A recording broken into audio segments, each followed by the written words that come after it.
Kalau kalian nanya ke gue naratif apa yang paling menarik saat ini untuk gue beli altcoin, menurut gue jawabannya saat ini adalah meme coin. Dan di video ini, gue bakal share 3 meme coin yang gue beli, serta alasannya kenapa gue beli meme coin ini. Udah penasaran kan apa aja? Hai semua trader, nama gue Adi Sinjaya, gue adalah seorang trader forex, saham, dan kripto. Di channel ini, gue bakal banyak share tentang ilmu trading di multi asset class, technical analysis, dan cara gue trading. Tujuannya adalah untuk bantu kalian mendapatkan profit dari trading. Kalau kalian mau belajar trading, boleh banget di subscribe biar kalian gak ketinggalan video-video lainnya. Follow juga Instagram gue di @andisinjaya dan TikTok di @andisinjaya7 biar gak ketinggalan info harian seputar market. Dan di akhir video, gue bakal kasih Rp100.000 buat 2 orang yang beruntung. Jadi tonton video ini sampai habis ya. Sebelumnya gue mau info nih khususnya buat kalian yang jago trading dan mau dapat hadiah sampai 4 juta rupiah. Kalian wajib ikutan trading competition yang lagi dibuat sama Okta. Caranya gampang, kalian cukup daftar pakai link yang udah gue taruh di deskripsi di bawah. Abis itu deposit pakai kode trader hebat. Wajib pakai kode ini ya biar nanti di back end sistemnya kelihatan kalau akun trading kalian itu participating the trading competition. Syaratnya itu cukup trade at least 3 lot pakai platform Okta Trader biar qualify untuk competitionnya. Trading competitionnya sampai 8 Juli 2024 dan nanti di tanggal 9 Juli 2024 bakal diumumin hasilnya berdasarkan trading performance kalian. Hadiahnya juara 1 dapat $150, juara 2 dapat $100, juara 3 nanti dapat merchandise dari Okta. Ayo ini saatnya buktiin followers Adi Sinjaya pada jago trading dan bisa menang trading competition ini. Oke, sekarang kita langsung ke meme coin yang pertama. Oke, jadi meme coin pertama yang gue beli adalah koin PP. Dan kalian sekarang bisa lihat grafiknya. Di sini gue lagi buka di time frame weekly. Jadi kalau kita perhatikan sebelumnya di sini dia forming yang namanya inverted head and shoulder pattern. Jadi kalau kalian perhatikan ini merupakan suatu reversal pattern. Nah, sebenarnya idealnya kita masuknya di sebelah sini, tapi tenang, gue belinya nggak di area sini anyway. Nah, sebelumnya sebenarnya gue pernah nandain area yang bagus untuk dibeli itu sebenarnya ada di area sini. Jadi nanti kita akan zoom in. Tapi sebelumnya di weekly chart ini gue mau ngasih lihat dulu kalau misalkan di sini belum terjadi yang namanya divergence. Jadi di sini convergence kondisinya sehingga ada potensi sebenarnya ini nggak bikin yang namanya reversal atau nggak akan turun sampai ke support paling bawah yang ada di sekitar sini. Kurang lebih kayak gitu. Jadi kalau misalkan kita turunin coba ke daily time frame, nah di sini sebenarnya jelas banget alasan gue beli adalah karena sebenarnya dia forming sebuah pattern yang kalian sendiri juga familiar udah pasti, yaitu resistance become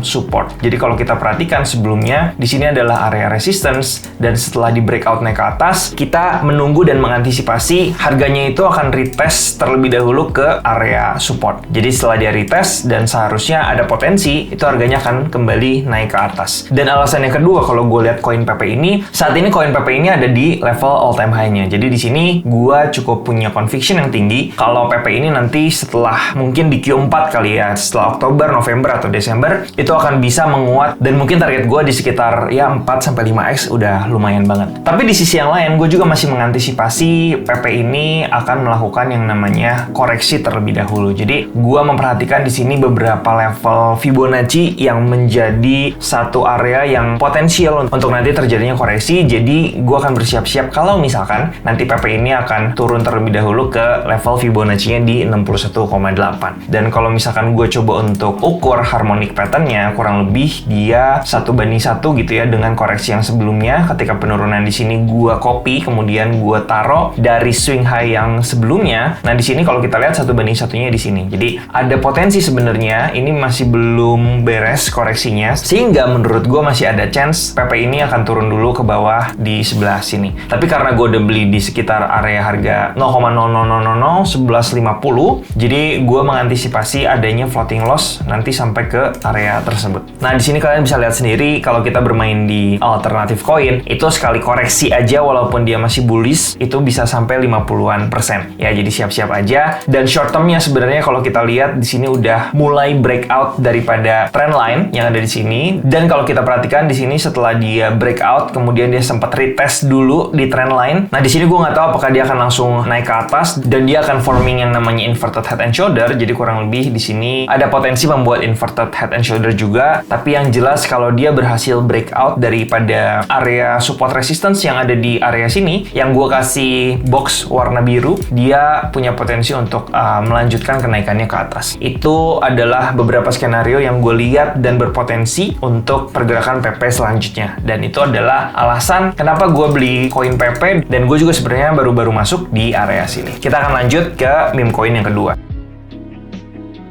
Oke, di meme coin yang kedua itu ada Floki, dan ini sebenarnya udah gue bahas di portofolio tabur altcoin, dimana gue sebenarnya masukin Floki ini ke salah satu portofolio tabur altcoin gue. Dan kalau kalian mau lihat altcoin apalagi yang gue tabur, kalian bisa cek videonya di atas. Nah, ini sebenarnya Floki ini kurang lebih mirip pergerakannya sama PP yang tadi. Ya, kalau kita perhatikan di sini ada kurang lebih mirip seperti inverted head and shoulder, tapi the idea adalah setelah dia konsolidasi di sekitar area sini, atau di sini juga kalian bisa lihat ada suatu pola yaitu cup and handle pattern. Kemudian setelah dia berhasil breakout langsung boom naik ke atas. Saat ini kalau kita perhatikan bedanya dengan PP adalah kita melihat di sini ada yang namanya divergence. Dan bear divergence ini punya potensi untuk membuat harganya turun terlebih dahulu ke area support di bawah. Nah, sebenarnya gue udah beli Floki ini, tapi gue belinya cukup di atas ya, ketika dia breakout atau sebelum dia benar-benar breakout sebenarnya. Kalau nggak salah gue belinya itu di sekitar sini, karena gue melihat di sini ada satu bullish sequence yang sebelumnya gue analisis kalau dia berhasil breakout ini harusnya bisa melanjutkan bullishnya naik ke atas. Tapi kemarin gue juga sempat bilang dan gue juga sempat antisipasi apabila Floki ini ketika dia coba untuk breakout naik ke atas kemudian false break dan akhirnya breakdown area trendline yang ada di sini, dan ternyata dia berhasil breakdown, akhirnya muncul bear divergence dan dia harus koreksi terlebih dahulu ke area bawahnya. Nah, menurut gue area yang berpotensi untuk dikunjungin terlebih dahulu oleh Floki adalah ke area di bawah sini. Kenapa? Karena kalau kita lihat di sini adalah area support dan juga demand area. Itu adalah yang pertama, dan yang kedua juga karena biasanya target daripada bear divergence itu ke support yang terdekat. Dan satu lagi yang biasanya gue suka gunakan adalah kita menggunakan yang namanya channel. Jadi kalau kita coba tarik gitu ya, high atau swing high di sini dengan swing high yang di sini, kita coba taruh di sini. Nah, ini adalah kurang lebih pergerakan harmonik daripada Floki itu sendiri. Jadi kalau kita lihat biasanya suatu koreksi itu ada 3 wave ya. Di sini adalah wave A, di sini wave B, di sini wave C ya atau C, dan kemudian biasanya panjang koreksi daripada wave A itu biasanya sama dengan panjang koreksi daripada wave C gitu ya. Jadi kurang lebih menurut gua masih ada potensi Floki ini untuk turun ke bawah dulu koreksi sebelum nanti akhirnya membentuk suatu candlestick rejection dan kembali naik ke atas, dan hopefully itu bisa kembali menembus all time high-nya lagi. Jadi itu adalah alasan kenapa kemarin ini gue beli Floki dan gue masih hold saat ini dan masih floating loss ya sampai saat ini. Dan ya kita berharap aja dia segera kembali ke jalur bullishnya. Menurut gue maksimal pasti di akhir tahun dia akan naik lagi. Sekarang kita akan lanjut ke meme coin yang ketiga.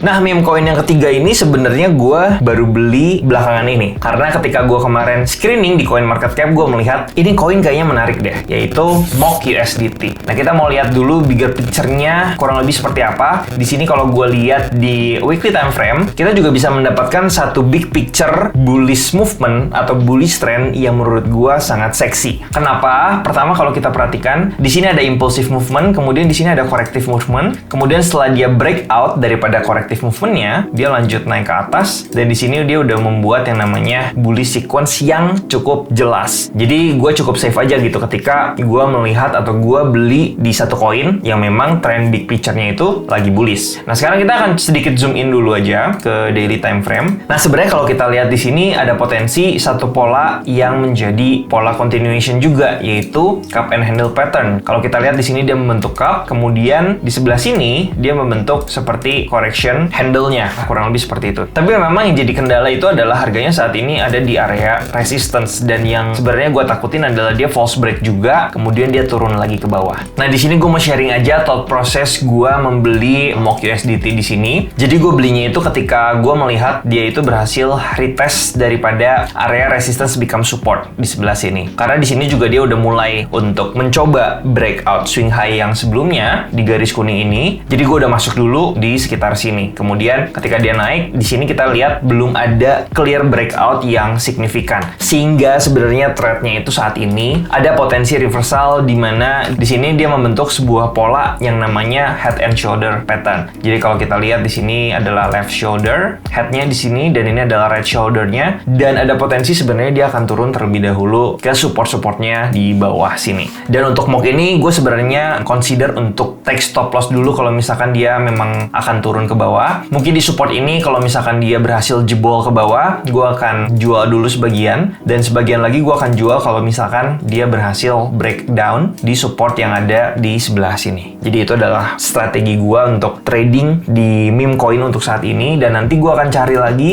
potensi sebenarnya untuk ambil mock coin ini di harga yang lebih ideal. Ya mungkin kalau misalkan gue coba untuk ukur pakai Fibonacci 61,8 di area bawah di sini, itu akan menarik. Atau kalau gue coba ukur juga pakai parallel channel di sebelah sini, gue akan mulai mengantisipasi area-area di bawah sini in case dia turunnya masih jauh ke bawah. Ya kurang lebih seperti itu, dan itu adalah alasan gue membeli 3 meme coin ini. Dan mock USDT ini kalau misalkan at the end of the day gue cut loss juga, gue masih akan consider untuk beli ini di harga yang lebih ideal. Karena gue masih yakin sebenarnya big picture-nya gitu ya, kalau kita lihat ke weekly atau ke monthly time frame, itu dia punya price action salah satu yang menurut gue sangat bagus dan menarik. Gimana menurut kalian 3 meme coin jagoan gue? Gue cuma mau bilang, please jangan beli koin-koin yang gue sebut hanya karena nonton video ini. Silahkan riset sendiri, dan gue pun mengakui kalau analisis gue ini bisa salah dan siap dengan kerugiannya. Kalau meme coin favorit kalian apa? Coba deh tulis di kolom komen. Siapa tahu gue juga tertarik untuk beli. Sesuai janji, gue bakal kasih Rp100.000 buat 2 orang yang beruntung. Kalian cukup jawab dengan 2 kata apa warna bendera yang gue pakai buat nandain koin XRP di watchlist. Kalian bisa jawab contohnya XRP hijau. Habis itu tulis username Instagram kalian di belakangnya, misalkan